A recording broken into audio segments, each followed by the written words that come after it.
Hablemos un poco de la democracia, por favor, Tomás Giorgio. En Chile hay gente decente, hay profesionales de todas las áreas que se levantan todos los días a trabajar, que estudiaron una carrera, ¿cierto? Se esforzaron mucho, hay muchos técnicos profesionales, tenemos enfermeras que hoy día tienen un rol maravilloso, hay empleados muy competentes que trabajan todos los días para mantener a su familia, en fin, son personas que generan un círculo virtuoso en nuestra sociedad y, y es lo que compone, ¿cierto?, esta red que se llama país, y todos quieren empujar el carro en la misma dirección y pagar sus impuestos y generar todo lo que hemos conversado, que es todo muy positivo. Pero por otro lado tenemos lo honorable, ¿cierto? Y nosotros tenemos un honorable que se mete el dedo en el ano, perdona la expresión tan vulgar, después se toma el olor. Yo estoy buscando en Google, cuando uno le da la mano a alguien que tiene fecas en la mano, se puede transmitir el cólera, la fiebre tifoidea, la disentería, la diarrea, etc. Yo le he dado la mano 2 veces al senador Navarro. ¿Ah? Nunca supe que tenía esos malos hábitos, por lo tanto me preocupo. Hubo hace muy poquito un intercambio de Twitter entre los diputados René Alinco y Marcelo Díaz, donde Alinco trata a Díaz de ahueonado y gil culiao. ¿Ya? Tenemos parlamentarios que no han aclarado sus vínculos con el narcotráfico, parlamentarios que sus hijos hicieron asesorías truchas, ¿cierto? Y después las plata de la asesoría aparecieron en la cuenta que todos sabemos de quién. Parlamentarios que eran arañitas y robaban en los departamentos, otros que se disfrazan, otros que cantan, no leen o no saben leer los proyectos, otros que quieren cambiar la Constitución, como dijo Carlos Larraín, quieren cambiar y formar y generar una Constitución bolivariana. ¿Cómo el ciudadano decente de este país se cuida de los parlamentarios? Sobre todo cuando quieren, ¿cierto?, eliminar el Tribunal Constitucional.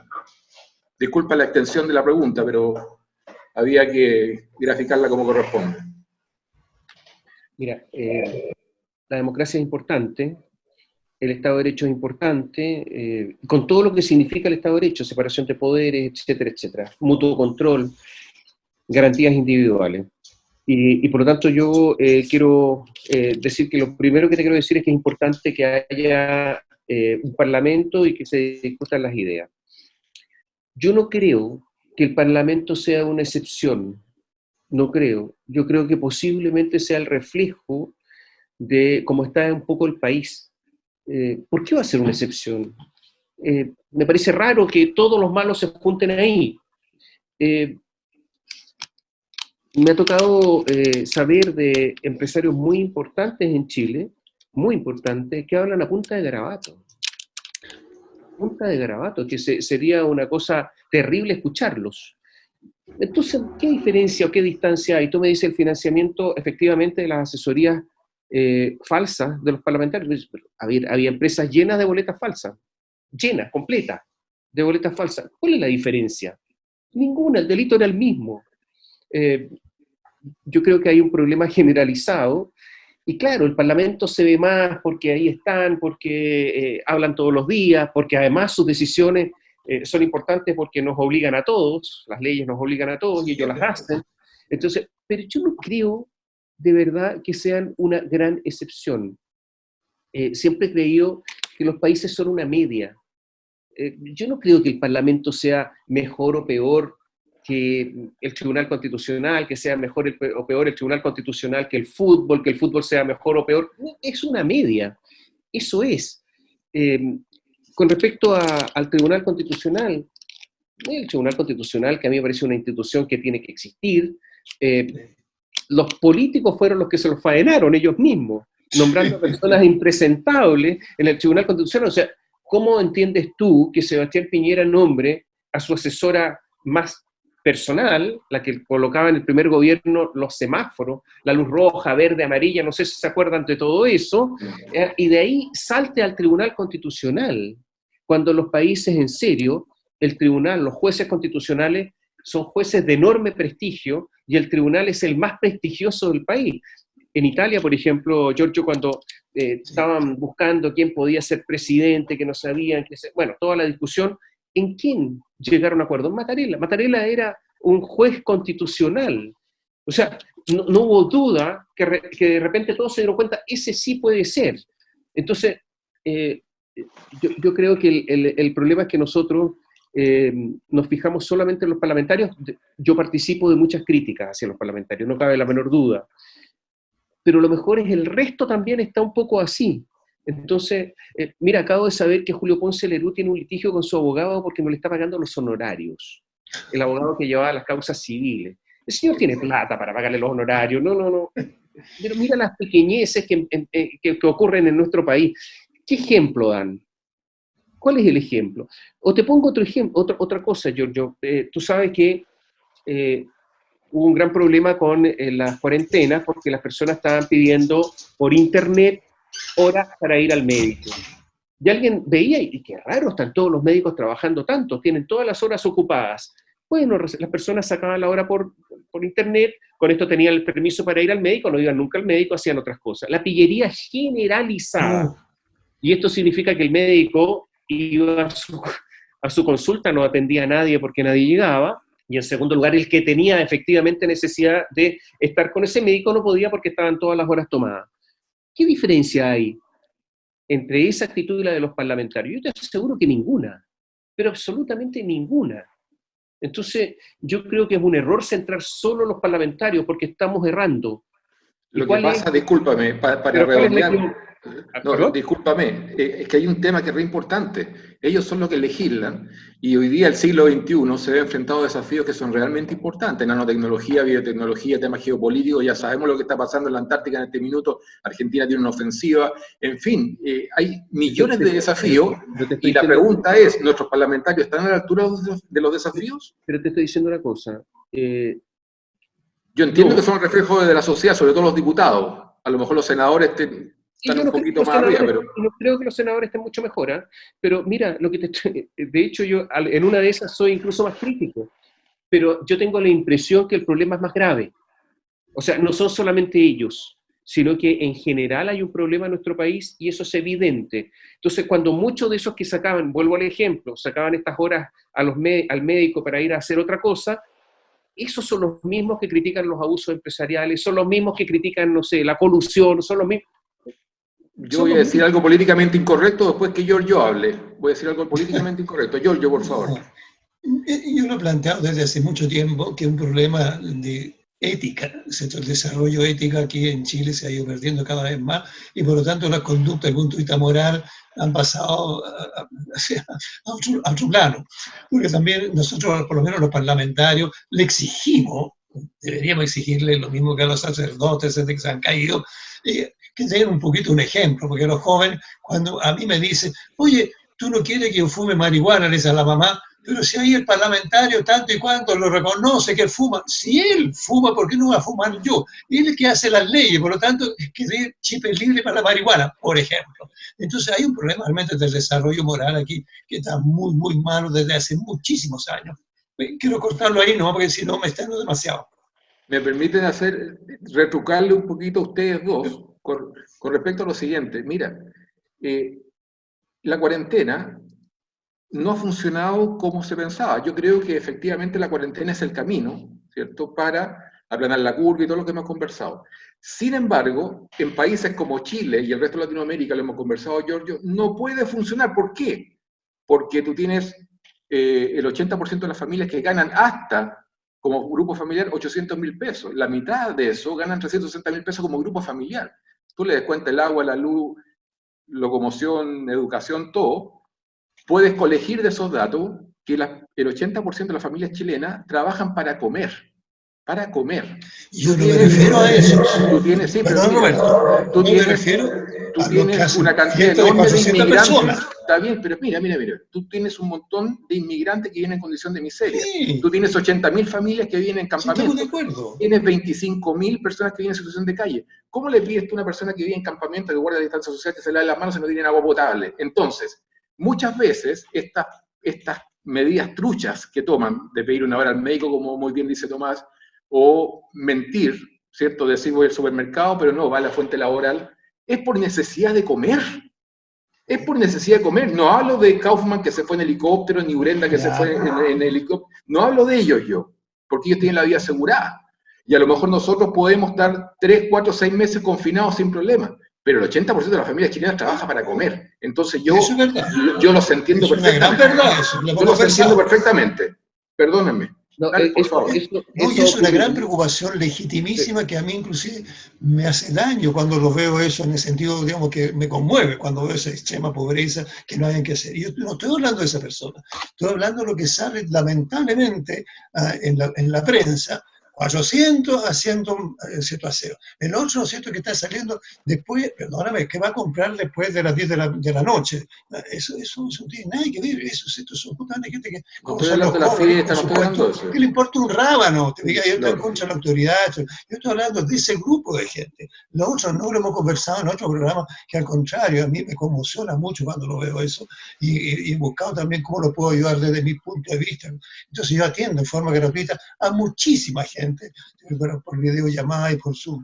Es una manera de contribuir, ¿te fijas? Pero tal que a mí me preocupa no solamente lo que dijo Tomás, la pillería. Nosotros somos intrínsecamente pillos. Cuando, ¿no es cierto?, llega un camión, se cae con la cerveza, aparece una persona y empieza a recoger de todo. Y entonces le dije, oiga, esto no es suyo, esto usted está haciendo un robo. No, es una oportunidad que me brinda la vía para apropiarme en este minuto de la cerveza. A eso me refiero yo. Y eso está muy metido en general en nuestra sociedad, que no tiene nada que ver con el necesitado, que por necesidad tiene que salir. Para mí es otro cuento. Estoy hablando de este cuento popular que Tomás hizo alusión.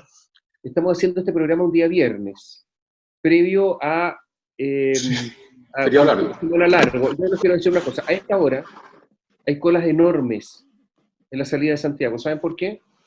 Porque hay controles sanitarios y está lleno de autos que quieren salir. Yo entiendo a la gente pobre, la gente que vive en el día a día, por favor, ¿cómo no? Pero estos señores que están saliendo, ¿dónde van? No estoy hablando de Está lleno. En Las Condes, en Vitacura, la caída con cuarentena es al 40%. ¿Qué hace el 40% moviéndose? Aquí ha habido de todo. No sé si tuvieron la oportunidad de ver los drones en Europa cuando las ciudades estaban en cuarentena. Drones sobre Roma, sobre Torino, sobre Milán, en París. No había nadie. Está bien, no tienen la pobreza que tienen acá, pero no había nadie. Y aquí hay lugares que tienen el nivel de ingresos como esos países. Y en esos lugares hay mucho movimiento. Mucho movimiento. Entonces ellos también son responsables, porque yo me digo que ellos tendrían que dar el ejemplo, ¿no? Que están en una mejor situación para cumplir. Yo tengo mis dudas. Ahora, no quiero entrar en el tema de la pandemia porque es un tema, no sé si lo quieren tratar, pero muy largo, donde además está lleno de preguntas sin respuestas, así que sí, claro. Está lleno. Tomás, te quiero hacer una pregunta porque tú dijiste que hay una serie, ¿cierto?, de irregularidades que los empresarios abusan, qué sé yo. Entonces, indefectiblemente llegamos al fiscal Abbott. Al Abbott porque él, en el fondo, es la persona que una vez que se recibe la denuncia tiene que investigar. Y sabemos que la fiscalía no ha funcionado. Bueno, tú tuviste un problema, ¿cierto?, con Abbott. Yo creo que ha tenido una labor muy poco decorosa. Tú dijiste, Tomás, que la fiscalía se ha manejado políticamente y tú dices que hubo reuniones entre él y políticos donde se negociaron cosas. Y Abbott dice tajantemente que Moschati miente. Estoy leyendo para no alejarme de la coma, el I y el O. Y ha mantenido durante este tiempo, ¿cierto?, su posición, ¿cierto? Pero miente y miente y miente. Y no se quiere querellar contra ti porque no quiere que te victimices. Y dice que no has podido acreditar tus dichos. Sin embargo, Abbott se juntó con Girardi, se juntó con el actual ministro de Justicia, Larraín, y no creo que se hayan juntado a tomar tecito, y también se juntó con otros parlamentarios. ¿Cómo es la figura de Abbott a tu juicio? Yo tengo una muy mala impresión de él. Estoy realmente desencantado y creo que es parte del problema en este minuto. Mira, me hace esta pregunta y cuando él dijo eso en una entrevista en un diario, me parece que fue la tercera, de que yo mentía, yo le contesté, no tengo ahora el documento de mi respuesta. Me gustaría en algún momento, lo dije al aire, fue público, en que yo le hice una serie de preguntas para que contestara esas preguntas. Naturalmente que nunca contestó ninguna. Son preguntas para determinar quién miente y quién no miente. Ahí estaban las preguntas. No, Abbott es un personaje oscuro, Abbott es un personaje que llegó ahí mediante un acuerdo político. Abbott no se sometió a las reglas de la democracia, porque todos los fiscales nacionales van a una audiencia en el Senado, sino que tuvo reuniones secretas que no se supieron y que no sabemos qué es lo que negoció y qué es lo que habló. Y por lo tanto, un personaje para mí absolutamente oscuro. En segundo lugar, a mí me parece que la actuación de la Fiscalía ha sido terrible, porque mira lo que ha pasado con el delito más... Ellos son los persecutores, ¿no?, en materia criminal. El delito más fácil de perseguir, voy a decir una cosa tremendamente obvia, es el delito flagrante. O sea, al que pillen a la persona con las manos en la masa, pues si está ahí. O sea, ese es más fácil de investigar, ¿no es cierto? Estoy diciendo algo muy obvio. Hubo fiscales en terreno durante todos los saqueos que se produjeron durante días y días y días después del 18 de octubre. Los ataques a las estaciones de metro se produjeron durante días, no fue un solo día. ¿Dónde estaban esos fiscales? ¿Dónde estaban? El fiscal que tiene que ordenar diligencias, que tiene... Mira la diferencia con los fiscales norteamericanos. A ver, la diferencia es gigantesca. ¿Dónde están estos persecutores? La Fiscalía, naturalmente, que tiene muchos problemas. Primero, porque a los fiscales no les enseñan a investigar. En segundo lugar, porque entran personas formados en muy malas universidades. Yo creo que está bueno ya de que nos dejemos hablemos las cosas como son. Malas universidades, hay muchos fiscales ignorantes y cuando se enfrentan con buenos abogados pierden. Y por lo tanto tratan de llegar a algunas salidas alternativas porque si van a juicio oral, si van al enfrentamiento van a perder. Entonces, la Fiscalía y la persecución penal en Chile están con muchos problemas. Y lo último que pasó con Abbott es lo que ocurrió, desgraciadamente, con el apoyo de la Corte Suprema, y esto demuestra su ignorancia, lo que pasó en Lota. No sé si conocen el Los caso. marinos. ¿Sí? Sí, claro, lógico. No. Lo declaró son imputables, digamos. Son, en el fondo, declararon como imputados. Claro, pero No lo sé. Pasó lo siguiente: a las 4 de la mañana en Lota, una patrulla de 3 marinos. Sí. Y Una brutalidad, una brutalidad. No, trataron de parar un vehículo, el vehículo aceleró, trató de atropellarlo, uno de ellos saltó, cayó al suelo. El otro le disparó con una pistola antimotines, con una bala de goma que rebotó en la carrocería. El tercero disparó, pero disparó con una pistola de salva, como la que tienen los niños, de fogueo al aire. Fueron estos marinos a la comisaría de carabineros correspondiente, hicieron la denuncia, el carabinero llamó al fiscal de turno, el fiscal de turno le dijo, sí, tómele declaración, pero no como denunciante, no como víctima, sino como imputados, como posibles victimarios, con solo estos antecedentes.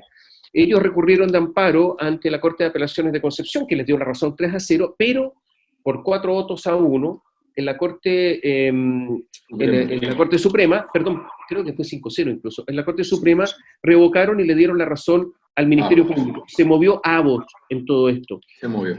Y esto es, pero Abbott después, y esto es interesante, el ministro Gonzalo Blumel lo fue a ver, se reunieron para analizar esta situación. ¿Y cuál fue la explicación de Abbott? Que es mejor ser imputado que testigo. Ignorancia Hay total. más garantías para el imputado que para el testigo. Y entonces esto demuestra una ignorancia gigantesca, porque resulta que el testigo nunca va a poder ser formalizado, nunca va a poder eventualmente ser condenado, no tiene para qué nombrar abogado, o sea, esto es una locura lo que dice. Y esa fue la defensa oficial ante el ministro del Interior, y no solamente eso, sino que hay que recordar que en este caso transformar a una víctima en victimario es un desincentivo para cualquier persona que está controlando el orden público gigantesco. Y cuando esto lo hace el jefe de la persecución penal en Chile, esto es un desastre. Grave, es grave. Esto es lo que hizo Abbott. Entonces, Abbott no entiende nada. Y por último, cuando alguien va y denuncia, porque Abbott, uno de los argumentos que dio, bueno, pero mira, el imputado tiene derecho a quedarse callado, ¿no?, a guardar silencio, es uno de sus derechos. Pero si él no entiende que cuando va un denunciante lo que quiere es hablar, lo que quiere decir, lo que quiere contar, y lo que le interesa a la Fiscalía es que cuente, no que se quede callado. Entonces, mira, la confusión mental de Abbott es alucinante, Y lo que a mí me llama la atención es que habiendo fiscales inteligentes y preparados, todos se queden callados, no le digan nada, porque están guardando sus puestos, porque quieren seguir ganando los bonos, porque no sé qué razón, pero el silencio de los demás fiscales es un silencio Los hace abrumador. cómplices, los hace cómplices No también. sé, pero es abrumador. A mí me abruma, por lo menos. Una pregunta La te Corte hago. Suprema a mí me llamó la atención, la Corte Suprema, ¿cómo evaluó eso? Claro, lo evaluó desde el punto de vista administrativo, ¿cierto? Que está Porque bien hizo lo que que hizo. Porque ahora la, hizo porque la gestión. Corte Suprema también Sí, está inmersa en la crisis del país. No Ujú. es algo aparte, ni mucho menos. Pero Tomás, y yo tuve una muy mala experiencia con la Corte Suprema, porque yo fui, digamos, calumniado, hice todos los pasos, cuando llegué a la Corte Suprema, por lo menos para que resarcirme económicamente, oye, leyeron y cerraron el asunto y hasta luego, eso fue todo. Y me dice, pero por favor, yo tuve que ir a los distintos tribunales para poder mostrarle cómo a mí me habían calumniado públicamente y pido una justicia. Y nada, y a mí no es cierto lo que me dijo un ministro, dice, bueno, el hecho de haberlo declarado a usted inocente, eso fue la manera que en el fondo le estamos pidiendo perdón. Ah, muchas gracias. Y todos los gastos y todas las cosas que yo hice, muy bien, gracias. Entonces yo también tengo una muy mala experiencia en el sentido. te hago una pregunta, Tomás. Perdón, Giorgito. Te hago No, no, una está muy pregunta, bien que me Tomás. corte, está muy bien. No, lo estoy cortando, por favor. No, Solamente pero está bien, lo quiero que estoy hacer una diciendo está bien. pregunta A para mí me interesa complementar mucho más Tomás. lo que dijo Tomás, claro. ¿Por qué Sebastián Piñera, presidente de Chile, no destituye al fiscal Abbott con todos los antecedentes que hay? Porque no puede hacerlo. ¿Por qué? Porque es inamovible. A mí no me parece mal que sea inamovible, en el sentido de Sí. que tenga que haber un juicio político en contra de él, porque resulta que hay... Y están los mecanismos como para destituirlo. Sí, pero no es voluntad del presidente, y a mí me parece bien, porque no puede ser que un fiscal eh, digamos, que un presidente pueda destituir a un fiscal y por lo tanto un fiscal no tenga la libertad para investigar incluso al presidente, si es que es necesario. Me parece bien, lo que pasa es que la elección fue muy mala, porque aquí los políticos lo que hacen es apropiarse de todo, si es lo que hicieron con el Tribunal Constitucional, es lo que han hecho con las empresas públicas, es lo que quieren hacer ahora con el Banco Central. Quieren apropiarse de todas estas instituciones, con algunas ya lo han hecho, de manera, y la destruyen. Bueno, el Banco Central es muy grave lo que tú dices, porque bueno, en el fondo quieren que autorizarlo que compre deuda del fisco. Eso puede generar una hiperinflación que nos puede mandar de espalda. Y a lo mejor eso es lo que están buscando. Es grave. Iniciativa de Sebastián Piñera como presidente. Grave. Ese proyecto de ley es gravísimo. Pero no solamente eso. Como el senador Carlos Montes quería, yo sé que es un tema que no sé si se va a entender, pero quieren comprar los bonos en el mercado secundario. Lo que quería el senador Carlos Montes que compraran bonos en el mercado primario, o sea que el Estado se endeude con el Banco Central que pertenece al Estado. Si esto es como hacerse tonto en el solitario, Sí, es sí. una cosa alucinante. Pero además, quiere que el senador Montes que pueda comprar bonos de empresas públicas el Banco Central. O sea, ¿quién va a comprar bonos de ENAP? ¿Quién va a comprar bonos de TVN? Es una locura, pero eso lo quiere. Y como no, en esa parte no se le permitió hasta ahora, amenaza con que se va a discutir en la discusión constitucional próxima la independencia del Banco Central. La amenaza es gravísima. Es que es tremendo las derivaciones que puede tener. Además que si eventualmente comprara los bonos de estas empresas fiscales, esos bonos nunca se van a pagar, porque son empresas inviables.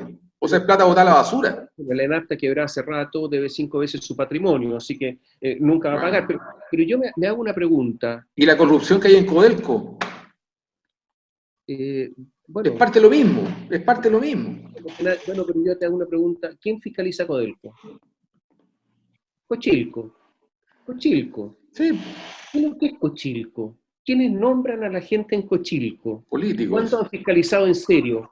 Entonces, todas estas instituciones que se forman y que aparentemente cumplen un rol, una misión, y es interesante desde el punto de vista del organigrama del Estado, están todas horadadas por la política, por la baja política. Yo no hablo contra la política, la baja política. Y ahí terminamos con que Cochilco no fiscaliza a Codelco y Codelco además está administrado políticamente. Giorgio, ¿algún comentario? Lamentable. entonces está más de lo mismo. Claro, y el tema sería un tema inflacionario, porque aquí una cosa que me llamó la atención, Tomás, y creo que tú estás mucho más metido que yo en el tema, que dice, hay que abrir la billetera. Sí, claro, pero la billetera ya está requete endeudada, o sea, ¿quiere que sigamos endeudando el país y que las futuras generaciones paguen las consecuencias? Esa es la pregunta que yo me hago, Tomás. O sea, mira, el problema es que la billetera no tiene plata. O Por sea, tú abres eso, la billetera y no tiene plata. Mira, lo que pasa es que aquí se han dicho muchas, o es ignorancia o son mentiras, no hay muchas alternativas. Se ha dicho que sí, hay que gastar porque tenemos plata, y se han dicho que hay que gastar sí, porque como hemos hecho las cosas bien durante años, ahora se puede gastar. Eso es falso. Chile tiene una regla fiscal, y la regla fiscal significa equilibrar ingresos y gastos en el largo plazo. Hace 11 años que la regla fiscal no se cumple, 11 años. Y por lo tanto es un país progresivamente deficitario. Unos datos, ¿ah? Nosotros vamos a llegar al año 2023 o 24 a una deuda, perdón, 2024 del 48 y tanto por ciento del PIB. Eso ya está sobre lo que dicen algunos que el límite es del 45. Si nosotros seguimos con este ritmo de gasto, al 2030 vamos a estar con una deuda del 70% del PIB. Ya está calculado que al año 2024 4.500 millones de dólares se van a pagar solamente en Sin intereses interés. de la deuda. Por lo tanto, todo Codelco completo, con toda su faena y todo, va a estar trabajando solo para pagar intereses, no para pagar capital de la deuda. Esto es un desastre lo que estamos observando. O sea, esto es Argentina. Esto es Argentina. No quiero, mira, ni siquiera quiero comparar. Lo que Es que quiero, deben el 100% del PIB. Y sí, vamos para allá nosotros. entonces, ¿tú crees que esta gente que habla de ignorancia, de una ignorancia y casi aritmética, pues ya, ni siquiera una ignorancia económica? Hay una ideología también. No sé, hay gente que siempre cree que se puede gastar, pero mira, yo no es que sea contrario a que no haya un gasto fiscal en estos momentos que es muy importante para ayudar a personas, Okay. como lo decíamos delante, ayudar a empresas pequeñas Sí. y medianas, incluso grandes. A mí me parece que todo esto es muy importante. Lo que estoy diciendo es que no hay conciencia del costo que esto tiene, que hay que pagar y por lo tanto va a haber que ponerse en regla. Y que el futuro de Chile, si es que tiene futuro, es que vamos a tener que apretarnos el cinturón en el sentido de que vamos a tener que ser muy responsables fiscalmente. No se ve esa responsabilidad y esto es muy grave. Yo cruzo los dedos. Tomás, te voy a hacer una Para que el pregunta como próximo terremoto, empresario. perdón, para que el próximo terremoto sea mucho tiempo más, porque si es Claro, en los próximos años, no vamos a tener plata para la no hay plata, reconstrucción. ¿no? Increíble, pasamos a ser acreedores, ahora vamos a deber plata a todo el mundo y a organismos como el Fondo Monetario Internacional y el Banco Mundial, que no solamente prestan plata, sino que además ponen muchas condiciones. Es muy delicado. Tú eres empresario, Tomás. ¿Tú invertirías en Chile? Bueno, yo no me considero un empresario. Yo A trabajo en una ver, yo radio. cuando escucho tu radio, tú tienes por minuto 60 comerciales. Te va bien, ganas plata y pagas impuestos. Y me alegro que sea así. Si tú tuvieras la oportunidad de aprovechar alguna oportunidad en Chile, ¿invertirías en Chile con todos los ríos que hay? Como empresario, tú eres un empresario de las comunicaciones. Mira, te voy a aclarar algunas cosas. La actividad radial es una actividad modesta, contrariamente a lo que la gente cree, y los medios tradicionales en general hace tiempo que están con problemas. De manera que esta es una actividad bastante modesta, y es más vocación que otra cosa. Y yo me dediqué a la radio no por razones económicas, vivo de esto, obviamente, pero no por razones económicas, sino porque realmente me gustaba esto y estoy feliz de haber optado por trabajar en radio con mi padre. Eh, Ahora, si yo invertiría en Chile, sí, sí, yo creo que hay que creer en el país donde uno está, sí, ¿por qué no? Porque Yo creo que hay una izquierda empobrecedora por todo lo que hemos conversado. sí, pero yo creo que hay que ayudar. Yo creo que hay que comprometerse. Yo creo que hay que dar el ejemplo. Yo creo que hay que luchar y luchar por los propios ideales. Yo creo que hay que conversar y tratar de convencer. No, yo sí, de todas maneras.